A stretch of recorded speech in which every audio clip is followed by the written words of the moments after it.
بونگیش گو الله پاک ناما که پاکی هستی اٹکنو کو ساچو کن. سلام پشما گندوکان پایگاه اطلاع رسانی میارجل. ما ادکگین روستای هیچان ایتوابه بخش مرکزی شهرستان یک شرط گزارش بگیریم و ما گورو همراه بی.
عبدالغنی رئیسی عضو شورای اسلامی هیچان.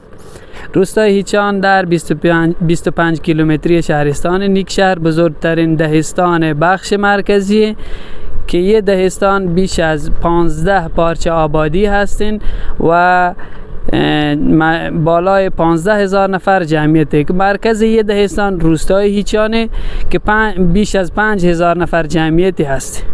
هیچان یک قطب کشاورزی در فصل پاییز باقلا و شبدر و جو و این محصولات کاشته بند و در یک فصل که تابستان نامینی برنج کاشته بی.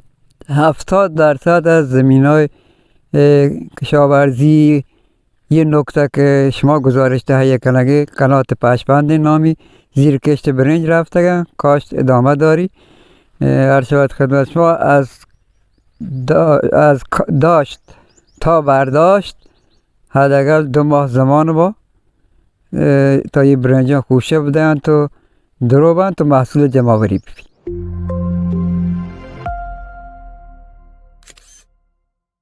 که ما در سالهای دور هم زایشگاه بوده و هم آمبولانس. متاسفانه نزانو دلیلی چیه هم زایشگاه ما گبته و هم آمبولانس. ما لوتن دیم به پیشرفت بریم بلاله به دلایل نامشخصی که از شبکه بهداشت درمان هم آمبولانس هم ما گبته هم زایشگاه ما نیاز به یک پست برق 63.20 کیلوولت هستین که الان برق ما نوسانات شدید هسته که وسایل برقی و انواع اقسام ضررهایی که مردم متحمل به آن باید حل ببند تو با یه احداث پست برق مشکل مردم حل بید. مربوط به باتری سایت همراه اول هیچانه که چندین سال باتری نداری با توجه به نوسانات شدید برق. یه تلفن های همراه اول 24 همیشه در حال قطع بگن تو هیچان در محور جاده ترانزیتی و مشکلات بسیار شدیدی به وجودیت که مردم پاسخگوی آن نتوان بید. از این آب شرم که مخزن و آب لولوکشی ما مربوط به 20 سال قبل و پاسخگوی نیاز مردم نه.